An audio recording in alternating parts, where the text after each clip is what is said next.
Good evening, everyone, and welcome to another in the Institute of Politics Speaker Series events tonight. My name is Steve Edwards. I'm the Executive Director here, and it's my great pleasure to welcome you to tonight's conversation featuring former ABC News Nightline anchor Ted Koppel in conversation with his ABC News colleague and former Nightline correspondent Chris Bury, who's based here in Chicago, and we're thrilled to have both of them here tonight with us for a conversation about Ted's latest book. It's called Lights Out, A Cyberattack, A Nation Unprepared, Surviving the Aftermath.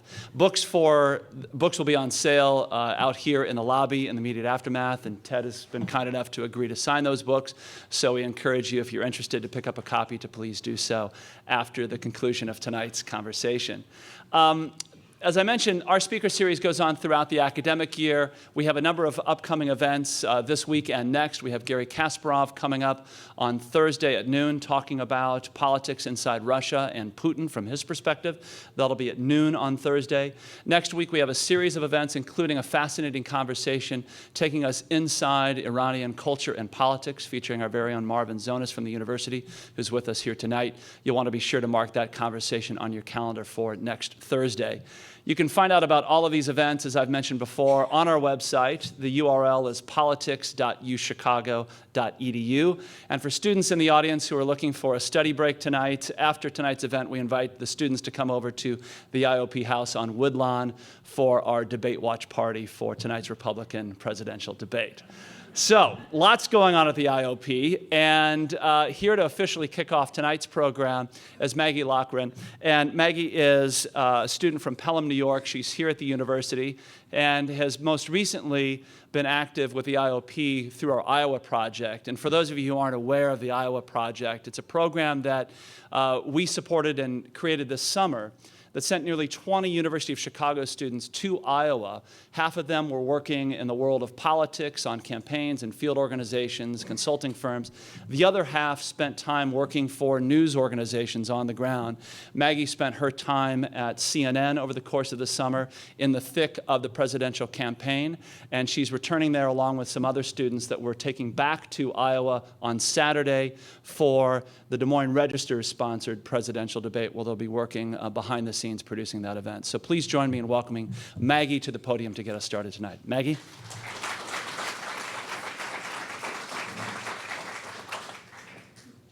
Good evening, everyone.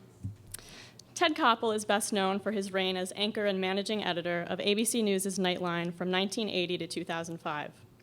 His reporting for television's first late-night news program has earned him every major broadcasting award, including 42 Emmys and 8 Peabodys. After leaving ABC, Koppel served as managing editor of the Discovery Channel until 2008. He is currently a senior news analyst for NPR, a contributing analyst to BBC World News America, and a special correspondent for Rock Center. Koppel is also the author of a New York Times bestseller, Off Camera, Private Thoughts Made Public. In his most recent book, Lights Out, A Cyberattack, A Nation Unprepared, Surviving the Aftermath, Koppel explores the implications of what he believes to be an inevitable cyber attack on one of America's 3 power grids. The federal government may be equipped to handle natural disasters, but it has no plan for the devastation that would result from an extended blackout. How should we prepare, and what can we do to prevent this unique threat to our time? Mr. Koppel will be discussing his book with Chris Bury, a fellow veteran of ABC News. Bury joined ABC in 1982 as a general assignment correspondent based in Chicago. In 1993, he began working as a correspondent on Nightline, where he also served as Mr. Koppel's principal substitute at the anchor desk. Bury is the winner of 6 Emmys and 2 Peabody Awards, and is now a correspondent for Al Jazeera America's America Tonight, host of In the Loop on WYCC here in Chicago, and is the journalist in residence at DePaul University. So with that, Mr. Koppel and Mr. Bury. Thank you very much. You know, I've been waiting many years to get Koppel right where I want him, answering questions. But welcome to Chicago, my hometown, and the University of Chicago, and thanks everybody for coming out tonight. Your visit is very timely. This is a relic of the 20th century called a newspaper. And on the front page of the Wall Street Journal today is this story. Dateline Kiev, Ukraine. 3 days before Ukraine's presidential vote last year, employees at the National Election Commission arrived at work to find their dowdy Soviet headquarters transformed into the front lines of the hottest cyber wars. Software was destroyed, hard drives were fried, router settings were undone, even the main backup was ruined.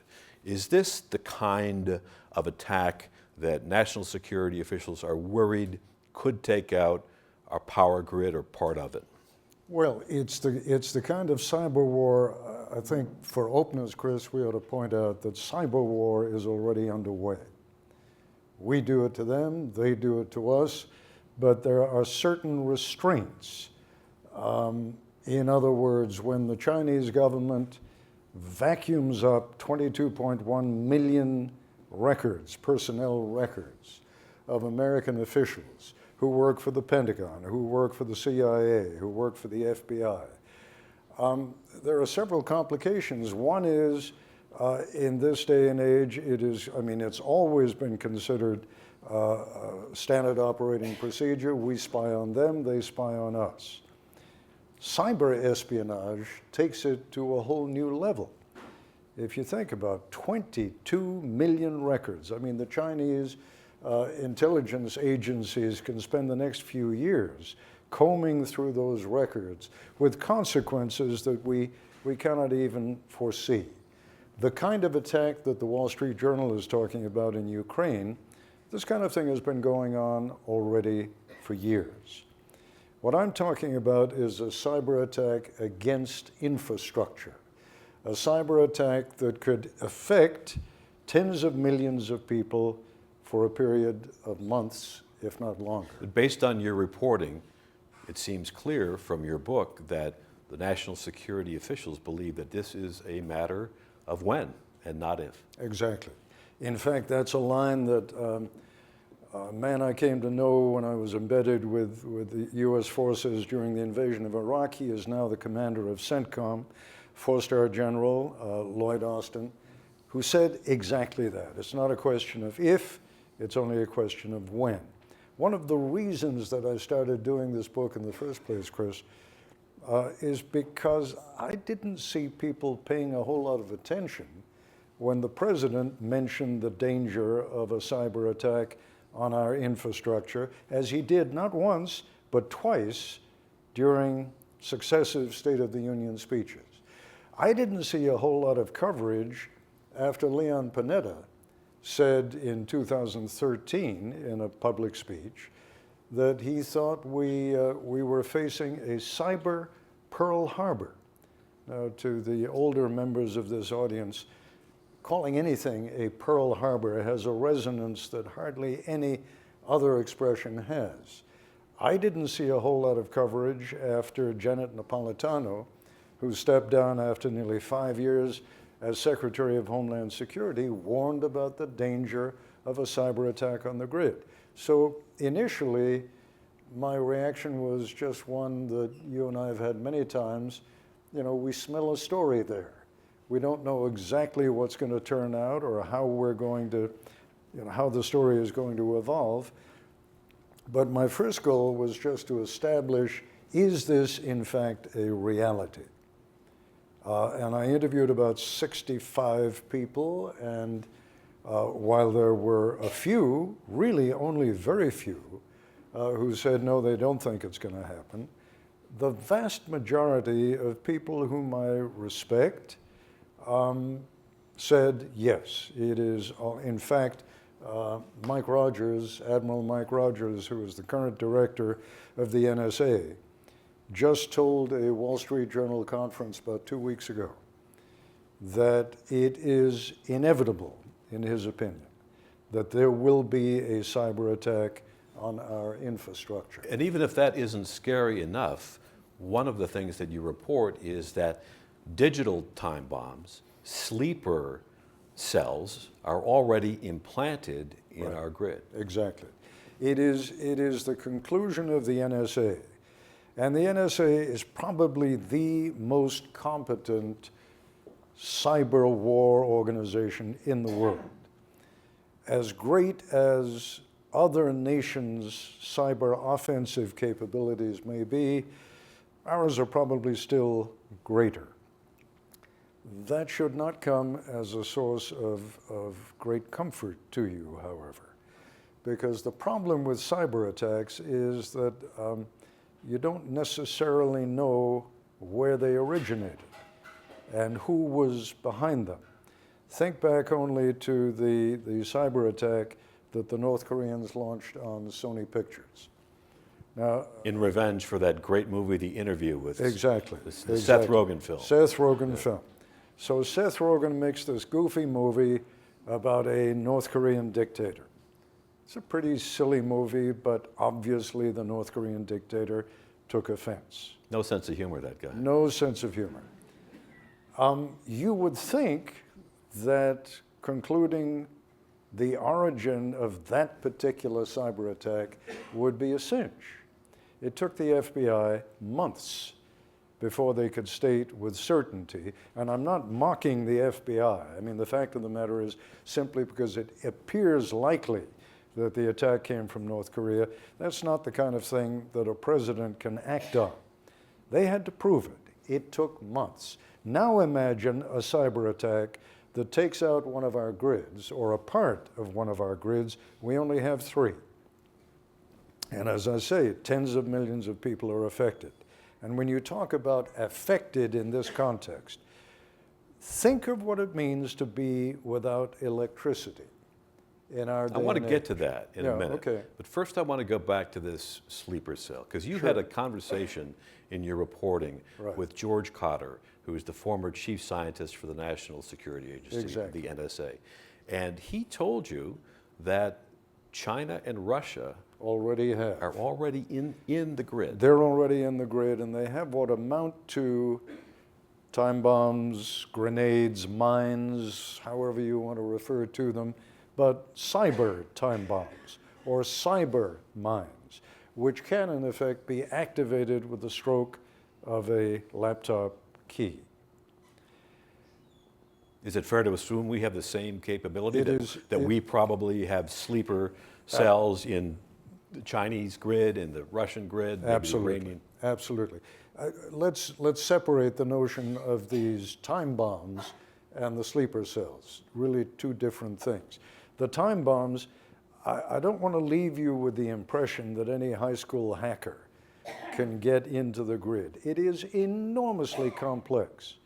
And intelligence agencies from our adversaries have been spending years mapping the grid so that they can determine how to do maximum damage.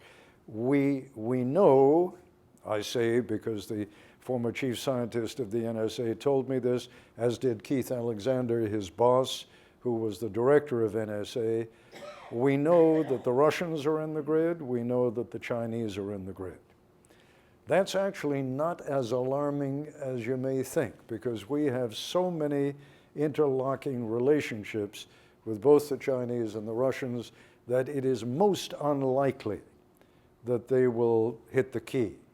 It would, after all, be nothing less than an act of war.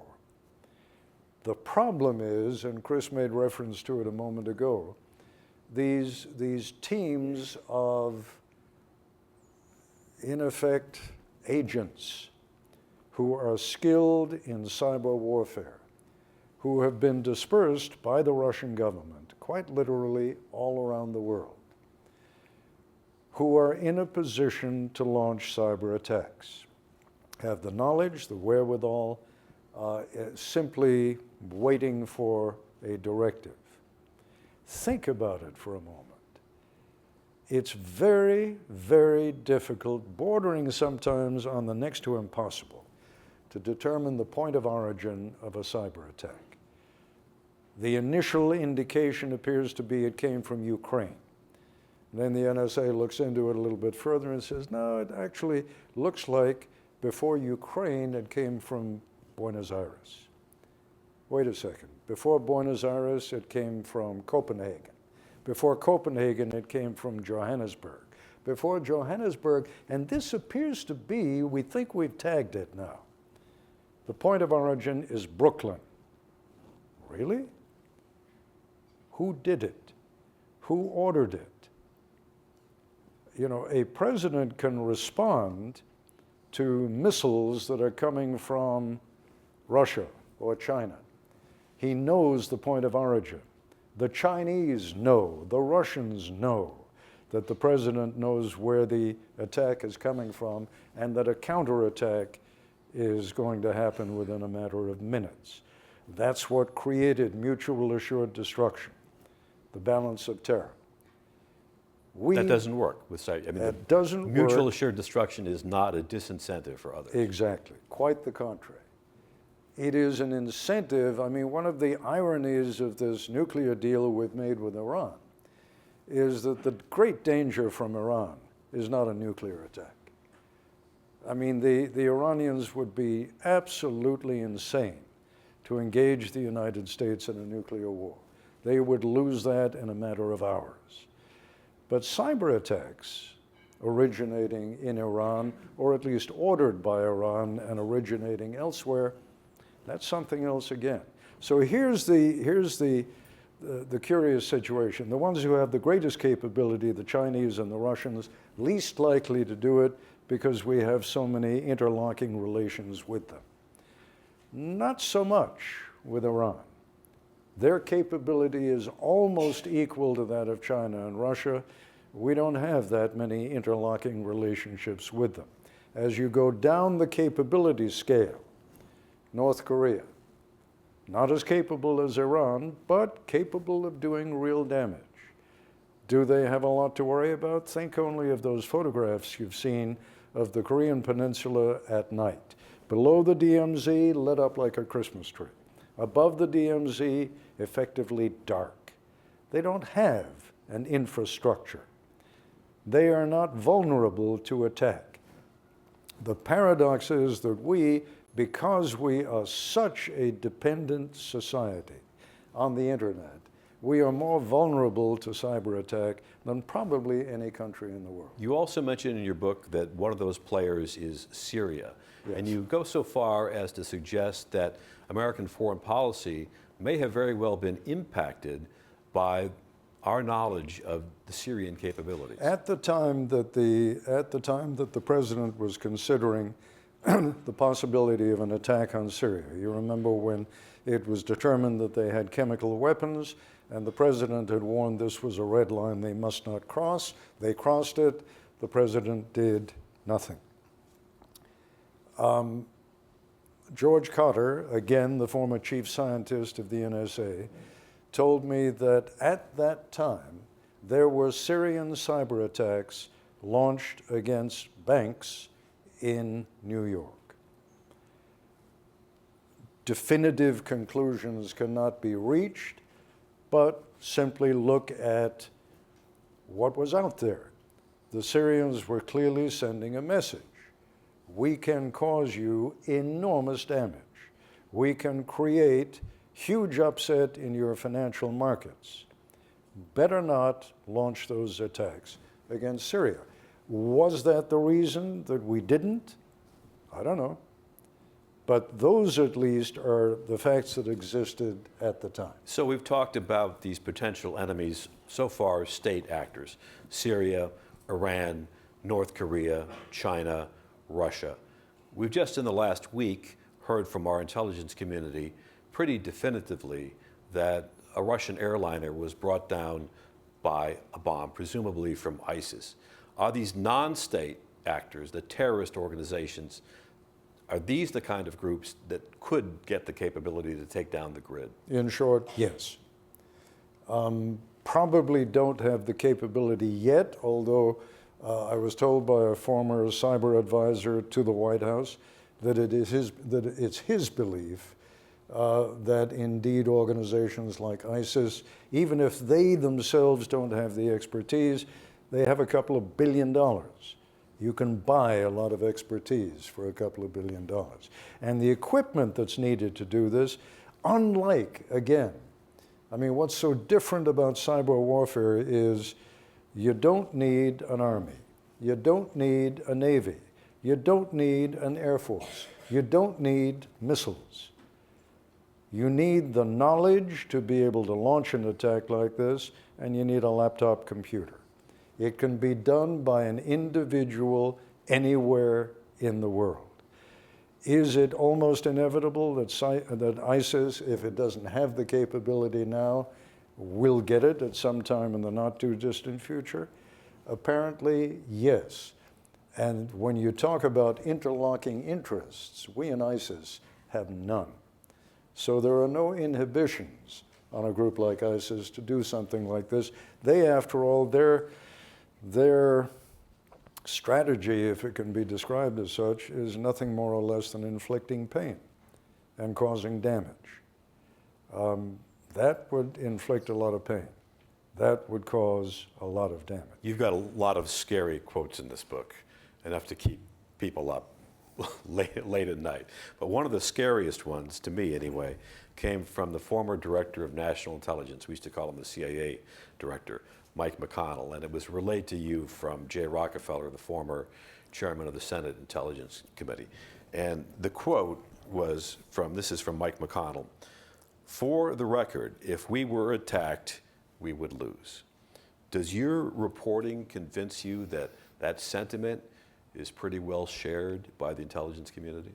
Yes, and let me presume to explain what I think Director McConnell was talking about. I made reference to it, or an allusion to it, a moment ago. We are so dependent on the internet in this country, as dependent as any great power out there, probably more dependent than most. The internet was never designed to be defended. The people who created the internet in the first place assumed, as one military intelligence officer told me, that it was going to be used by professors to exchange good ideas. The notion that someday you would have to defend the internet against a hacking attack, when it was created, nobody even knew what a hacking attack was. It was not a concept that was out there. So here we are in a situation where, arguably, because of our dependence on the internet and because of the many, many uses to which we put it, we're more vulnerable than anybody else out there. Do we have a terrific cyber offensive capability? Yes, we do. And if we know who has attacked us, and if they also are vulnerable to cyber attack, we can do a hell of a job. One of the ironies that you point out is that as the United States was the first country to launch a nuclear attack, we were also the first nation to launch a very sophisticated cyber attack. On the Iranians.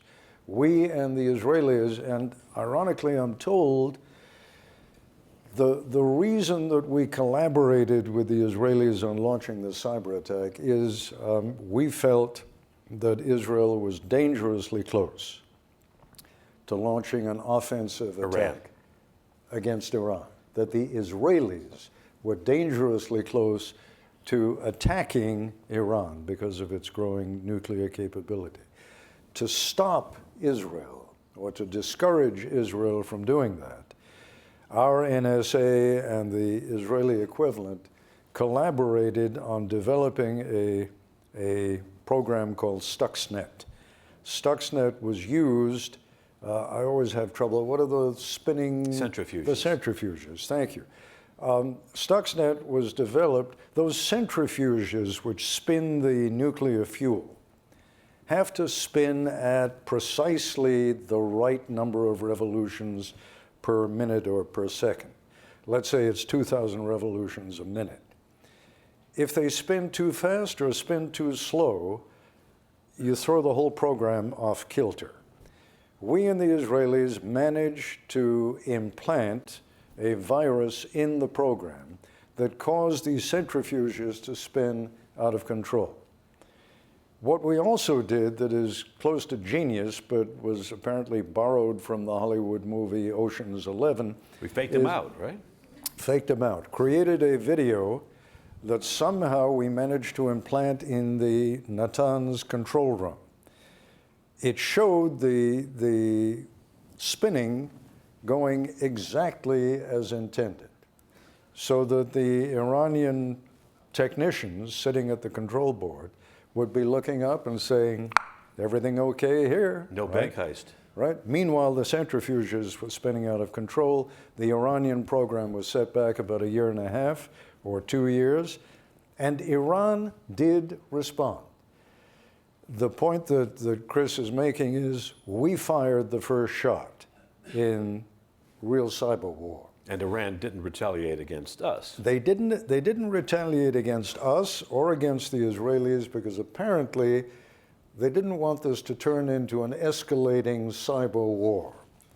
They did retaliate against Aramco, which is an Arab-American oil company based in Saudi Arabia.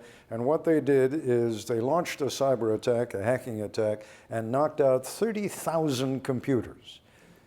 In other words, every computer that Aramco was using showed a video of a burning American flag. But they were, as one officer told me, essentially 30,000 bricks. They were useless. So that was the first cyber battle, if you will. We knocked their centrifuges off balance. They came back at Aramco. And here we are now confronting all kinds of incredible potential for cyber war being raised several notches. Help us understand why it is that our electrical grid is so vulnerable. What is it about? Why isn't it better protected? The power grid used to be made up of relatively few companies, and they were vertically integrated, which means that the companies would generate the power, they would transmit the power across the country, and then they would download the power at local places to our places of business and our residences. A number of years ago, the electric power industry was deregulated. There are now 3,200 electric power companies out there.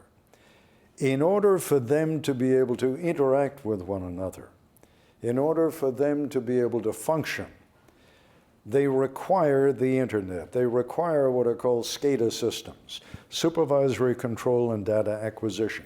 I'm gonna bore you for a minute or so with a little bit of wonkiness here, but you need to understand how the system works. Imagine a giant balloon that has 1,000 valves. 500 of those valves take air in, 500 of those valves release air out. As long as the amount of air coming in and the amount of air going out is exactly the same, the balloon remains perfectly inflated. Too much air, balloon bursts. Too little air, balloon collapses. Our power grid depends upon maintaining a perfect balance between the amount of electricity that is generated and the amount of electricity that is used. There is only one operating system, and that is the internet, that is capable of maintaining that excruciatingly fine balance among 3,200 different companies. That's that SCADA system that I was talking about a moment ago.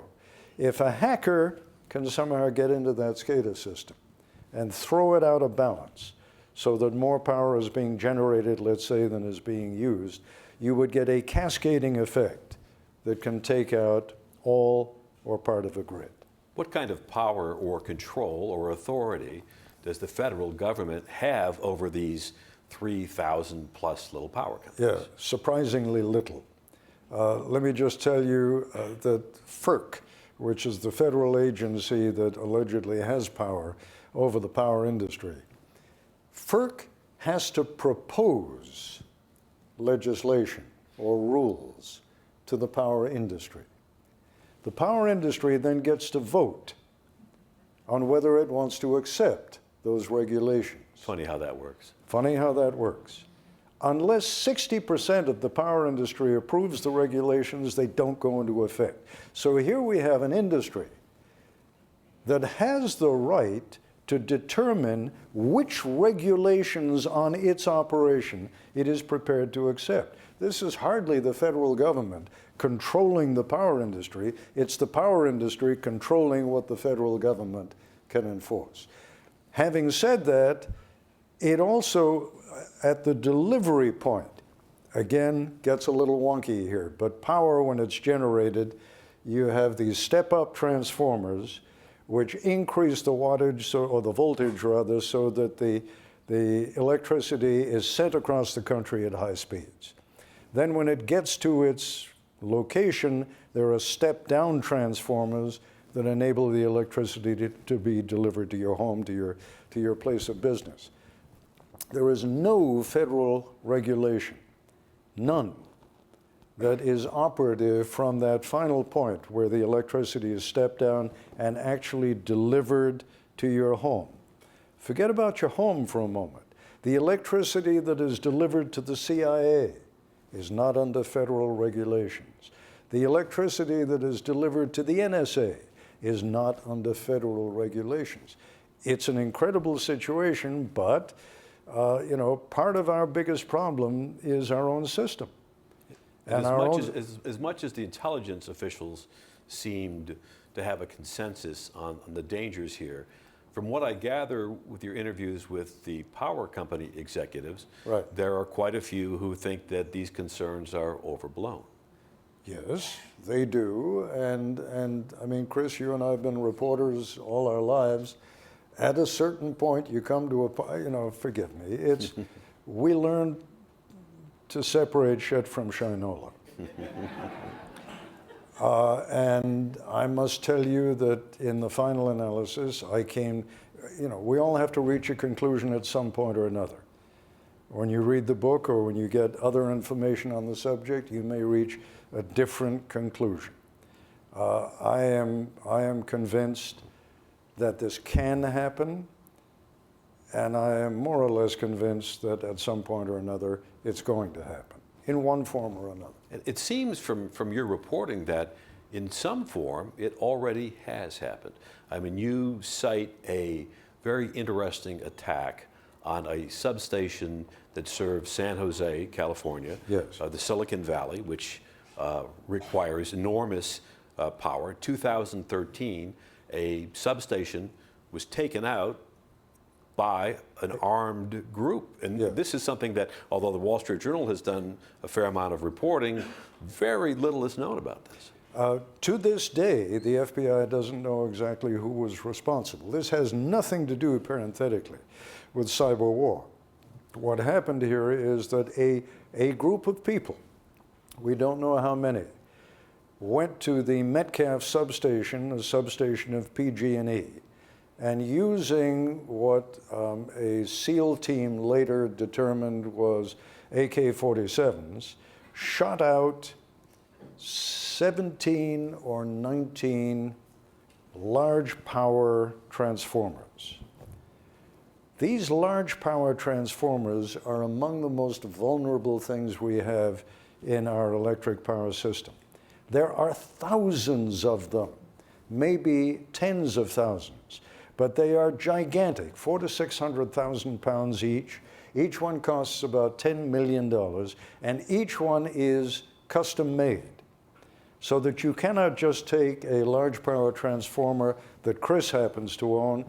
I mean, he can't just send it over to my power company and say, here, I understand yours were shot out, use mine. They're not interchangeable. And here's the worst news of all. Very few of them are made here in the United States. They're almost all made, about 75 or 80% of them, are made overseas. How long does it take from the time that you order a new large power transformer until delivery? 1 to 2 years, right? So here is a situation where 17 of these large power transformers were shot out.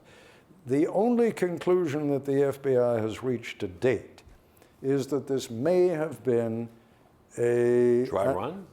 I'm sorry? A dry run? A dry run. It may have been an exercise. Because but they have no clue who did it. I'm sorry? They have no clue. Not a clue. Wow. Not a clue. And it's been 2.5 years. And we still don't know who did it. If you knocked out enough of these transformers over a fairly wide geographic area, they were able to get online again very quickly, because they were able to transfer power to another generating station nearby. As it was, this particular station was knocked out, I forget, I think it was 17 days. Not too terrible. And indeed, the power companies will say, see, we were able to get back online again. But if this was only a dry run, and if the real operation that someone is planning is to hit half a dozen of these substations at the same time, again, the impact could be devastating. What about the giant companies in the Silicon Valley, Apple, Google, Facebook? Do they have their own generation, or do they rely on this grid? They rely on the grid. I'm sure they have their own emergency generators. And again, with emergency generators, you can keep power going for quite a while. I have 2 emergency generators at my home. They operate on natural gas, which comes in automatic. One little problem. The natural gas comes from Texas. It is driven through pipes, right, by motors. Yeah. Those motors are run on, oh shoot, they're run by electricity. So my emergency power generators are probably going to shut down at some point, really fairly soon after a cyber attack like this. On the other hand, I could have one operating on diesel fuel, but then I'd have to bury a 1,000-gallon tank to be sure that I have enough diesel fuel. There are major problems. I mean, what happened after Superstorm Sandy in New York? The gas stations had plenty of gas, plenty of gasoline. It was all down there in those tanks. Unfortunately, they didn't have any emergency generators, and the power was out, so they couldn't pump the gas. That's a problem. So what the state of New York had to do was to provide generators to all of these gas stations. I went to my local gas station in Potomac, Maryland. I've known the owner for 40 years. I said, Mike, do you have an emergency generator? And he said, no. I said, why not? He said, well, it costs $40,000. I'm not going to spend $40,000 on that. I said, but if the power goes out, you won't be able to pump gas. He said, well, I'll be out of work. That's it. But my lease is only good for another 7 years, and I cannot afford to spend $40,000. I'll never make that $40,000 back over the next 7 years. So he's rolling the dice that it's not going to happen. I remember one day in Washington, might have been 2007, 2008, when power went out on the East Coast. You were called in, and you were like Iron Pants that day. You were on the air for ABC News for, I don't know, 8 or 10 hours. Yeah. 35 million people were without electricity for several days. Is that kind of a taste of what we might expect, what the East Coast saw in those few days? Yeah. Here's something else you may want to think about. So let's say the power goes out in New York, New Jersey, Connecticut, Pennsylvania, Delaware. Now you've got several tens of millions of people without power. There is an inadequate food supply because, for example, the state of New York, I talked to the head of Homeland Security for the state of New York, and I said, how much emergency food do you have? Oh, he said, we have 25 million MREs. Wow, 25 million. I said, now, city of New York alone, 5 boroughs, you've got 8 million people, so 8 into 25, you got about 3 meals per person, right? So after 2 or 3 days, you're out of food. He said, right. I said, what do you do then? He said, then we're in deep trouble. Here's the problem. You got tens of millions of people without electricity, without light, without power, without the capability to turn on a tap and get water, without the ability to flush your toilet. So in a place like New York or Chicago, how long do you think it's going to be before the inability to get rid of human waste becomes a health problem? And people say, I know what I'll do. I'm going to hop in my car and I'm going to drive to the nearest state where the lights are still on. You are assuming that you will be welcome. We're all Americans, right? You may not be. I spoke to an official of one state that is a rural state, only a few hours' drive from Washington, who told me that the governor had in effect, they did sort of a war game, and they have told the National Guard, the state police, the local sheriff's departments, that what they're going to be doing in the event of something like this and tens of thousands of refugees coming from Washington, they will be handed a bottle of water, a sandwich, and a map. And the map will show them where the nearest gas station is. And they will be told, I'm terribly sorry, we do not have the infrastructure to support tens of thousands of refugees. Even before we get to that point, in a city like Chicago, or New York, where a lot of people like me live in high rises, the elevators are going to go out. Yes. The first thing that will happen, the first thing that does happen when the power goes out, the first thing that happened when when Superstorm Sandy hit is the emergency personnel. Their first job is getting everybody out of stalled elevators, right? That's the easy part. From there on in, it gets really nasty.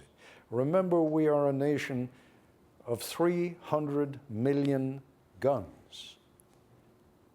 At a time like this, when people are hungry, and folks in rural areas may have a freezer full of venison, or not, but, you know, it's more likely that people in the countryside are simply more accustomed to handling bad weather, being able to get through. And I'm not suggesting that you have to have MREs or freeze-dried food. You know, if you live in a place where space is not an issue, a 50-pound sack of rice and a 50-pound sack of black beans will do you very nicely. But in the meantime, what's the federal plan? When you talk to Homeland Security, you talk to FEMA, they certainly have thought this through, right? They've got a plan? They do not. They have plans for every natural disaster under the sun. They have plans for earthquakes, they have plans for hurricanes, they have plans for snowstorms, blizzards, drought. They have all kinds of plans. But every one of those plans, with the possible exception of the earthquake, involves the recommendation that we have a 2 to 3 day supply of food and water, that we have extra medicine that will take us over that 2 to 3 day period, that we have a radio with fresh batteries, a flashlight, and a plan so that if the family is separated when the crisis hits, that we'll know where to meet them. A couple of granola bars and we're all set. A couple of granola bars and you're all set. But if the federal government... Well, let me just finish, Chris, because you know, when I pressed the current Secretary of Homeland Security and said, that's fine, but that's 2 or 3 days. If you're dealing with a cyber attack, we're talking about weeks, maybe months. What is the plan? And he and I did not hit it off. And he was pointing over his shoulder to a shelf that had several white binders on it. And he said, I'm sure there's a plan up there somewhere. If the plan is that they're only going to tell us about it after the power goes out, think about it for a moment. That's sort of counterintuitive, isn't it? I mean, first of all, the time to tell us about it is when all of our means of communication are still functioning.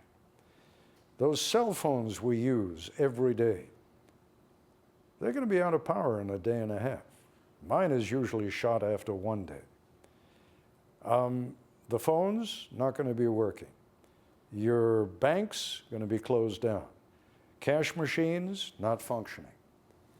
And food, running out. During Katrina, you famously had Michael Brown, the head of FEMA, on the show. I was down in New Orleans basically reporting on bodies being stacked up at the convention center. And Brown told you everything was hunky-dory. And Bush, I think, said something like, attaboy, Brownie, or something like that. Nice job, Brownie. Nice job, Brownie. Yeah. But at any rate, do you, based on your reporting, have any confidence that should we experience an attack like this, that FEMA is any better equipped to handle it than they were at Katrina? Much better. I mean, first of all, the current administrator of FEMA is a man by the name of Craig Fugate. Fugate is a terrific disaster specialist. And when I asked Fugate, what's the plan?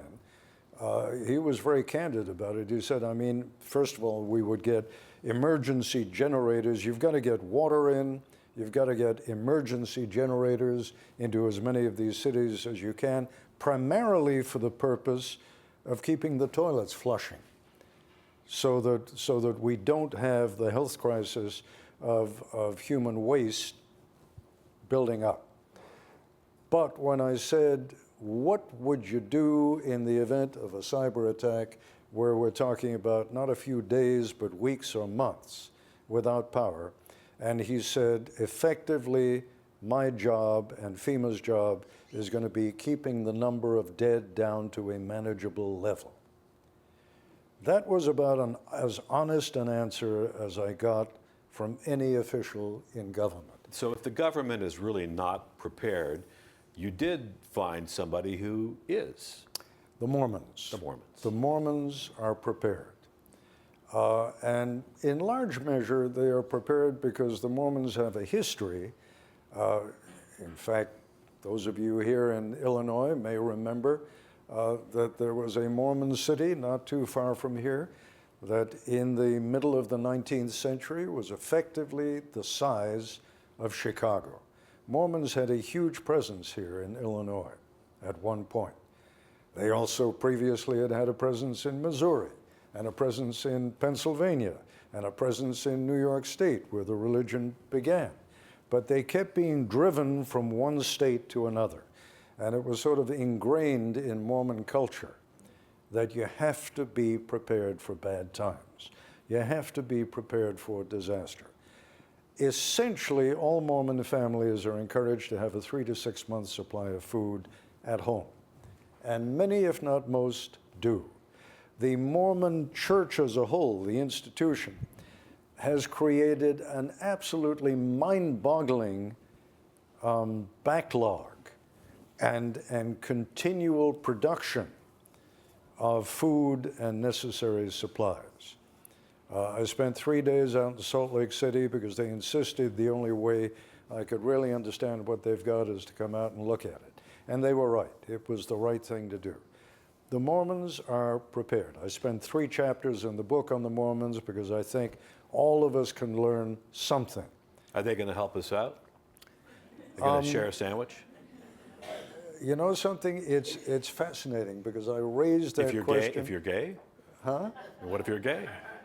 I raised the question with individual Mormon families and got some heartbreaking responses. I mean, people saying, I remember one woman in Cody, Wyoming, saying to me, if hungry people came to my door and I have food, I have to share it. And I turned to her husband, and he said, look, this is, we believe that this is not the only life there is. We believe that there is a life with Heavenly Father, and I'm going to be judged on how I respond to situations like that here and now.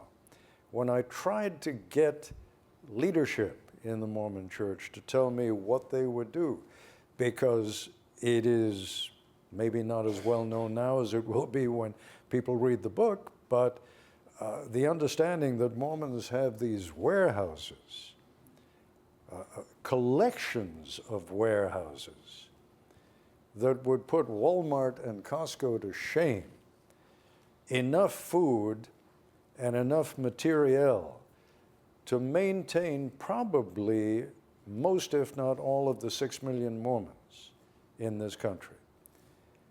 Would they share it with the rest of us? At that point, my guess is probably not. So the lessons, you said that you've got a generator, right? You've got water. What else have you done? Have you become what they call, or you call a prepper? A prepper. I mean, it's not a term that I came up with. Preppers, we're familiar with survivalists. We're familiar with the image of people who've built themselves a bunker, who have a machine gun sort of standing on the sandbags, and who are waiting for the black UN helicopters to show up.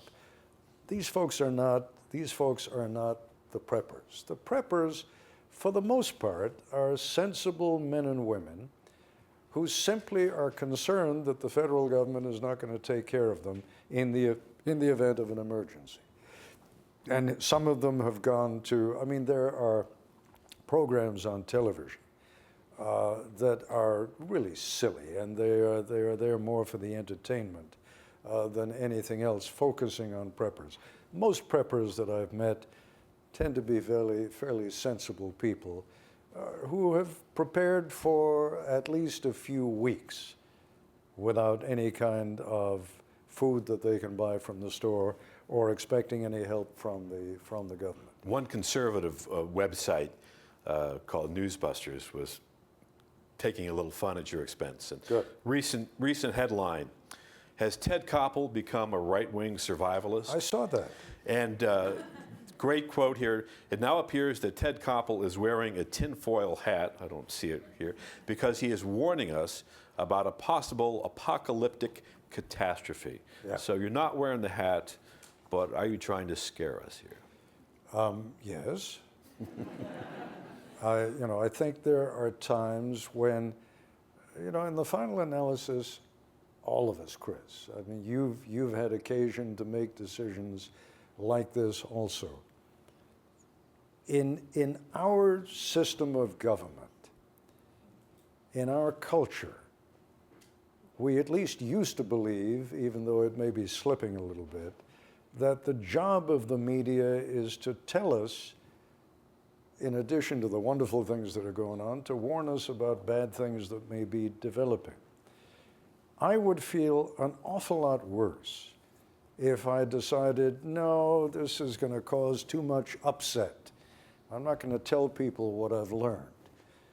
How would I feel a few months from now if something like this happens and I knew by alerting people I could have saved even a few lives? It's not my job ultimately to tell you whether to act on what I'm telling you or not act on what I'm telling you. My job is to say, look, I did 1.5 years of reporting and writing. I talked to the smartest people I could find who know as much about this subject as I could possibly gather. And my conclusion is it's very likely that this is going to happen. Now you do whatever you want. Ironically, to use the term right-wing survivalist, this is an issue that should not divide us on a partisan basis. This is not a conservative issue. This is not a liberal issue. Democrats and Republicans ought to be responding to this in the same fashion. If you don't believe it, that's fine. That's your option. That raises a point that I want to end on before I invite the audience to come in, and that is you write somewhat wistfully in your book about a different era when journalism and both parties in Washington shared what you had some shared civic values. That's obviously disintegrated with the partisanship that we've seen in the media and in Washington. My final question for you is, what does the loss of those shared values mean for any meaningful discussion on an issue like this, let alone action? It's devastating. It's devastating. The late, great U.S. Senator Daniel Patrick Moynihan used to say, everyone is entitled to his own opinion. He's not entitled to his own facts. We live in an era in which people quite literally are making up their own facts. People on the right are doing it, people on the left are doing it. I make reference in the book to the fact that in a survey that was conducted among a lot of people, more than 1,000 people, the question was asked, and it was put this way: are you sure that President Obama was born outside the United States? And I believe it was 37% of the respondents said yes. I'm sure he was born outside the United States. Give me a break. I mean, some things are just stupid.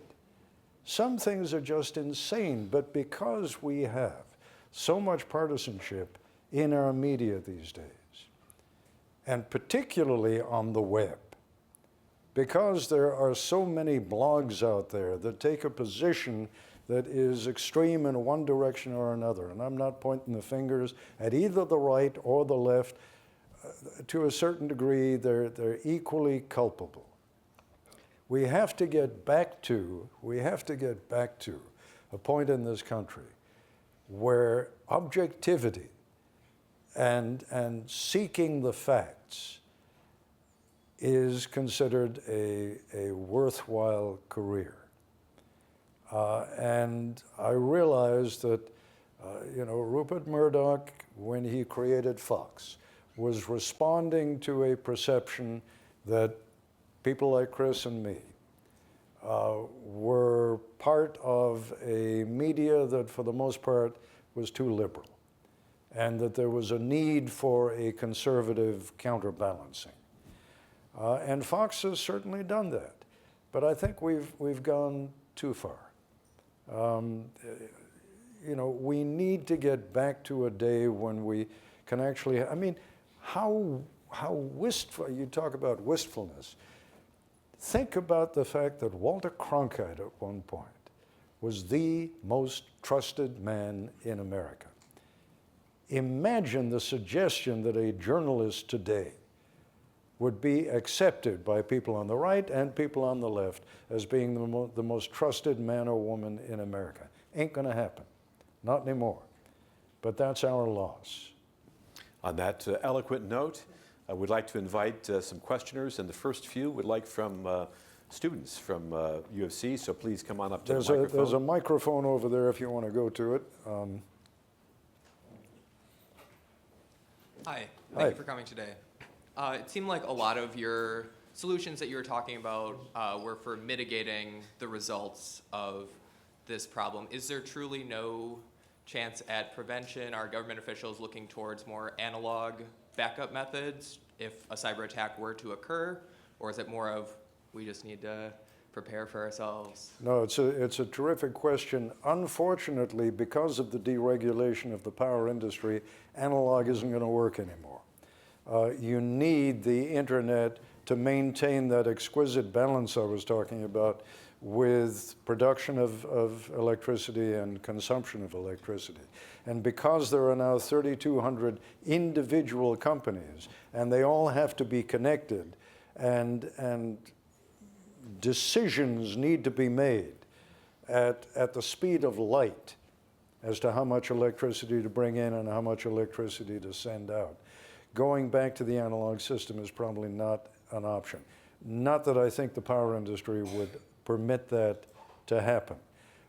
Can we look forward to the development of more microgrids, for example, which are cropping up all over the United States? Yes, we can. Are there going to be options that smart people are working on?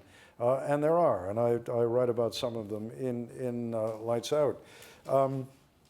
But can any of these measures be completed before something like this is going to happen? Almost certainly not. Great question. You mentioned before that if our country's faced with a cyber attack, we have the potential to launch a retaliatory cyber attack if we know where it came from. Yeah. But do you ever envision that if we're faced with a cyber attack that might lead to actual physical warfare? I'm sorry? That if we're faced with a cyber attack, it might lead to an actual physical warfare? Oh, of course, absolutely. But, whether the response comes in the form of a cyber counterattack, or whether we send the Marines, or whether we launch a nuclear missile, you still have to know where the attack came from. And the great danger in cyber warfare is we almost certainly will not know that immediately, and it may be weeks or months before we can say with certainty. Put yourself in the position of the president, whoever that happens to be, who looks at the consequences of this attack and asks his intelligence people, can you tell me where it came from? And they're saying, well, we can say with 37% certainty that it came from the Russians were behind it. And if you're the president, you're going to say, wait a second, you expect me to launch a counterattack based on 37% certainty? I can't do that. Hello, thank you for coming. I'm a student at the Harris School, and I'm taking a class in cybersecurity right now, and we've learned about something called the 20 critical controls. And apparently a lot of cyber issues come down to very easy hacks that are kind of widespread and we could control if we just had better hygiene in most of our systems. So I'm wondering, in terms of the systems that provide access to the systems that are providing us energy, the grid, so all of the connected places where a hack could come from, do you think that there's a solution in kind of optimizing all of those entry points with just basic hygiene, which would probably account for like 80% of the possibility of getting it hacked? Or is that like infeasible because of political and other reasons? No. It's a terrific question, and think about the word you're using, hygiene. And then think about how many words in cybersecurity are borrowed from medicine. So we talk about a virus. We talk about exercising hygiene. Here's one of the problems. The big companies, the ones with lots of money, set up Sony Pictures, for example, in one Wall Street Journal story. They came to the conclusion Sony Pictures had 43 firewalls. 42 of them were run by outside companies. One of them, the outside company, had been dropped, and Sony had taken over the firewall itself. The conclusion that the Wall Street Journal reached was that that was the point of entry. Imagine you've got these power companies that have every possible cybersecurity measure that money can buy. Jamie Dimon, the head of JP Morgan Chase, told me that his company, by this time, has probably spent close to $1 billion on cybersecurity. Here's the problem. Some guy or gal takes their thumb drive home and plugs it into his or her personal computer, and it is infected, right? He takes that thumb drive back to work, shoves it into his work laptop, and the system is infected. I draw an analogy to what happened when the Ebola virus was the great threat, the great fear, and this man came to Texas from West Africa, and he had the Ebola virus, and he was being cared for by 2 nurses. He was in the final stages of the Ebola disease, projectile vomiting, terrible diarrhea. The nurses had on headgear, plastic visor, 2 outer coverings, right? 2 sets of gloves, 2 sets of booties, and yet somehow they became infected. And the conclusion that the medical experts reached was either there was a tiny little spot on their necks that was still exposed, or that when they were taking their gloves off, they touched with their bare hands the outside of one of the gloves and became infected that way. If you keep that in mind, and you realize how the tiniest little error can lead to catching a virus, you begin to understand how the tiniest little error on the part of an employee can take a corporation that really is protected in every feasible way, can take them down. Thank you. Thank you for your talk. My question might sound a little bit futuristic. So you just mentioned that China and the US have mutually assured destruction in the cyber attack. No, I didn't say that. You didn't say that? On the contrary. And what I said was they have so many thousands of interlocking interests. We have commercial interests in common with China. We send exports to them, they send exports to us. There are so many things that link us that we will do everything we can to avoid any kind of war, including cyber war. So if I gave you the impression that I think that yeah, no, well, and you talk about possibly ISIS going to have the capability to conduct cyber attack. is there any possibility that those big country, big power cooperate in this cyber defense, like China and the U.S., and what would be the hurdles, and what would be some of the possibilities that they're going to come together and? Yeah, well, let me offer you one hurdle. I told you a moment ago about the Chinese vacuuming up 22.1 million personnel records of former and current members of the CIA and the FBI. China denies that, denies that they did it. You know, you're going to have some problems in credibility on both sides. I mean, first of all, the interesting thing to me was that the head of the NSA said, in effect, nice job. I mean, I wish we'd been able to pull off that kind of an intelligence coup. They're sitting there with 22 million records I mean, they're going to be sifting through those records for years.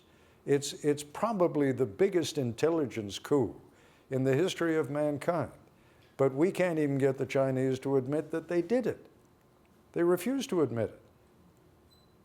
So, you know, what makes you think that we're going to be able to collaborate on going after, I mean, we are probably going to be collaborating with the Russians and with the Iranians in terms of going after ISIS kinetically. Are we going to do that in the world of cyber warfare? I don't think ISIS is really vulnerable to cyber attack. What's their infrastructure? They don't have much of one, right? That's the problem. Weakness in this case is a strength, whereas our strength in terms of our cyber dependence is a weakness. Yeah, if your account is really urgent, and that would incentivize like the US and China to cooperate to defend against this cyber attack. So if your story is really true and really urgent, there must be some incentive to dispel this credibility issue. You know, President Xi visited US recently, and he was asked a question about is there any cyber attack sponsored by the government? He said no. Right. It's all individuals Exactly. doing that. So if your story is Individuals really who true, happen to be in the Chinese army. Yes. yeah. So Well, I mean, Chris's point is a valid point.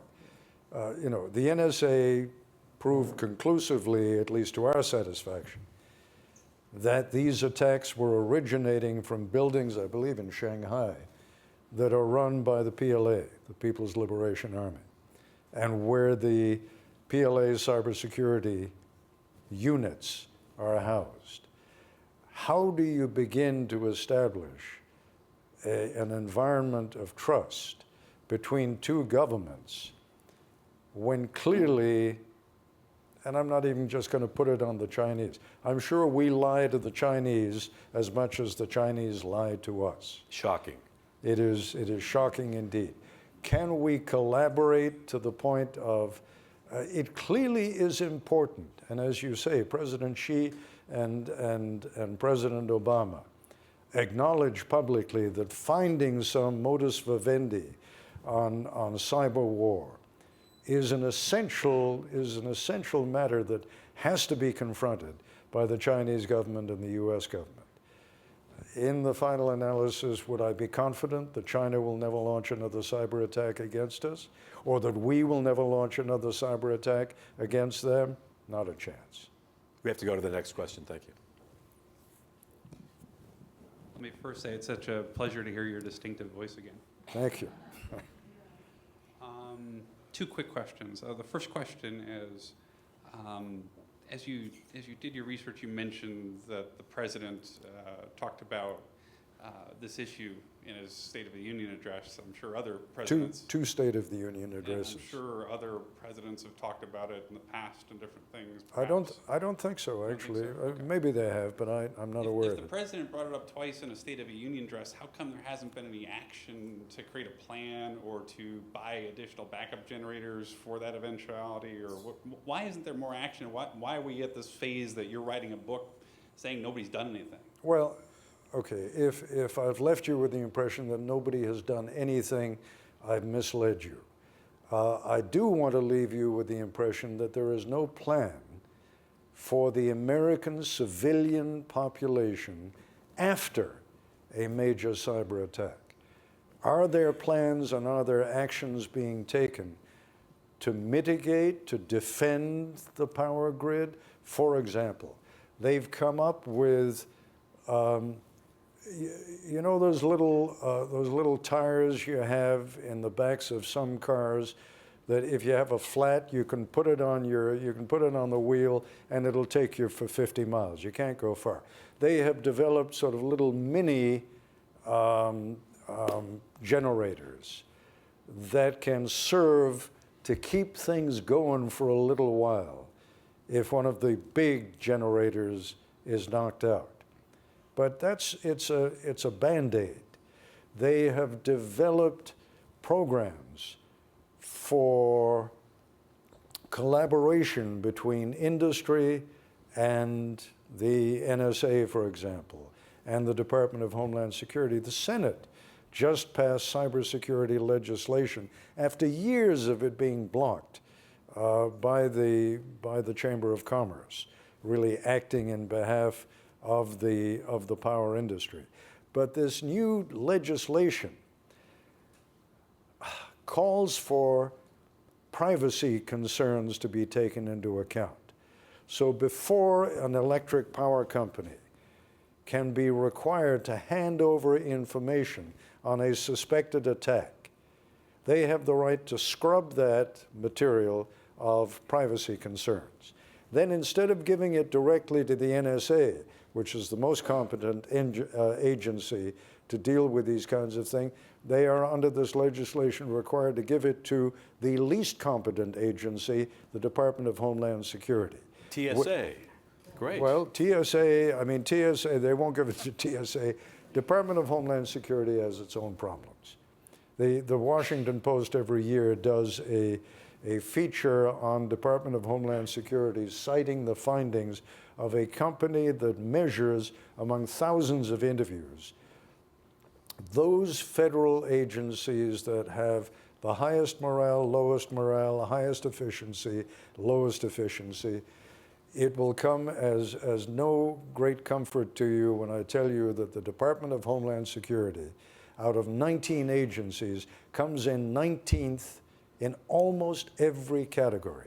It comes in 18th in one category.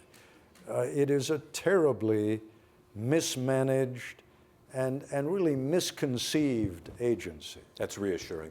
One more, could we have one more question? And then The second part of that is, I'm sure it came up in your research, but you didn't talk about nuclear power this evening. We're coming up on near the 5th anniversary of the Fukushima disaster. Right. The majority, there's many nuclear power plants that are built on earthquake faults on the West Coast. We have many that are on the shores of the Great Lakes here. They're near the end of their useful life. During your research, what did you find out about nuclear power, and what are your thoughts on the issues? Well, for example, there's a 3-star general. You're talking about, solutions that people are trying to come up with.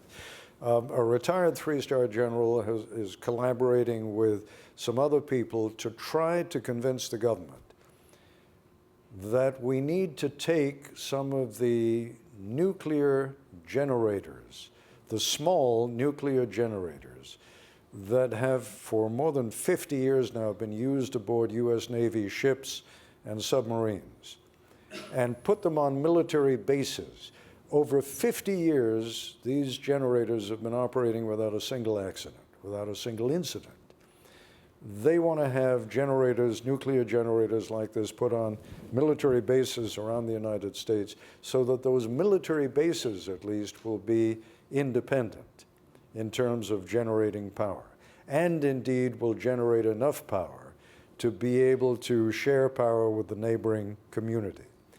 I asked the general, if the president tomorrow were to say, absolutely, great idea, do it, how long would it take? 10 years. That's part of the problem with some of the solutions that people are working on. Yes, they're working on a lot of solutions, but it'll be years before they are really operating. last questioner. Hi. came in a little late working, but in 2003, I witnessed foreign nationals being given access to critical infrastructure at ComEd Exelon. You have hundreds of American IT workers being laid off at Southern California Edison and replaced by mostly Indian H-1B, L-1 visas. You have baggage handlers, according to Woolsey, CIA, being brought in on H-2B, probably H-2B visas, access to critical infrastructure. During your research, did anybody express concern that all these foreign nationals, including the OPT extension that Obama just decreed? I'm sorry, what's the OPT? OPT, Optional Practical Training. It's a program decreed through Department of Homeland Security to allow foreign nationals, originally 12 months, now they can stay 41 months, working in disciplines related to cybersecurity, space defense. This is under the SEVIS list you can get off of ICE. It's about 12 pages long. Critical, sensitive military technology that foreign nationals who graduated from graduate school or undergrad, probably graduate school, can continue to work in these disciplines. What I'm talking about is foreign nationals' access to critical infrastructure not being vetted. Did anyone express concern about that? We're talking about tens of thousands of people. I'm not talking about just Winho Lee, but I guess the power companies. The highest per capita of H-1B is in Washington, D.C. So that's my question to you. And my straightforward answer has to be no one talked to me about that. And it may well be a matter of critical concern. I sort of cringe a little bit whenever it's put in terms of thousands of people, of whom thousands of people are probably doing a wonderful and very loyal and decent job. Is it possible that foreign governments have been able to sneak somebody in under that program? It's entirely possible, but if the response to that is going to be, we can't take people whose place of birth was outside the United States, I'm in trouble. I was born in England. Citizens were just laid off at Southern California Edison and replaced by foreign workers. This just happened in the last year and a half. Hundreds, just that one company, and Disney. And I witnessed this at ComEd Exelon. Yeah, I'm not questioning what you're saying. You asked me, had anyone expressed concern to me about that? Until you just said it, no, nobody has, and I have nothing about it in the book. But that, I'm sure I left a lot of stuff out. Thank you. Thank you very much. Please join me in thanking Ted Koppel and Chris Fury for an amazing conversation. Thank you, Chris. If you all wouldn't mind just holding your seats for a moment, so Mr. Koppel will go out and he'll be signing books at the table in the back. It is great to hear your voice again. Thank you. It was a fascinating conversation. Thanks. All right.